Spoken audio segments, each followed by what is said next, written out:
روزہ افطار کرنے کی دعا افطاری سے پہلے پڑھنا سنت ہے یا بعد میں؟ سوال: کیا فرماتے ہیں علماء دین و مفتیان شرع متین اس مسئلے کے بارے میں کہ افطار کی دعائے ماثورہ اللہم لک صمت و بک آمنت و علیک توکلت و علی رزقک افطرت کس وقت پڑھنا چاہیے، افطاری کرنے سے پہلے یا افطاری کرنے کے بعد؟ جواب سننے سے پہلے تمام دوستوں سے گزارش ہے چینل کو ضرور سبسکرائب کریں، ویڈیو کو لائک اور ثواب کی نیت سے شیئر کریں۔ جواب: احادیث طیبہ سے یہ بات واضح ہے کہ افطار کی دعا افطار کرنے کے بعد پڑھنا سنت ہے۔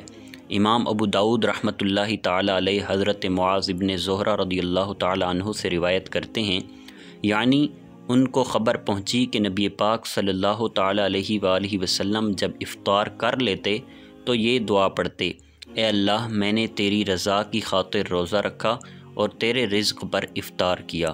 امام محمد بن عبد اللطیف المعروف ابن الملک اور امام حسین بن محمود المظہری رحمہم اللہ تعالی اس حدیث کی شرح میں فرماتے ہیں، یعنی یہ دعا افطار کرنے کے بعد پڑھی جائے گی۔ حضرت علامہ علی قاری رحمۃ اللہ تعالی علیہ مرقات المفاتیح میں فرماتے ہیں، ترجمہ: جب افطار کرتے تو کہتے، یعنی دعا کرتے۔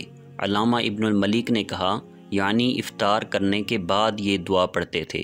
فتاوی رضویہ میں ہے، مقتضی سنت یہی ہے کہ بعد غروب جو خرمے یا پانی وغیرہ از قبل نماز افطار معجل کرتے ہیں اس میں اور علم بغروب شمس میں اصلاً فصل نہ چاہیے، یہ دعائیں اس کے بعد ہوں۔ واللہ اعلم عز وجل ورسولہ اعلم صلی اللہ تعالی علیہ وآلہ وسلم۔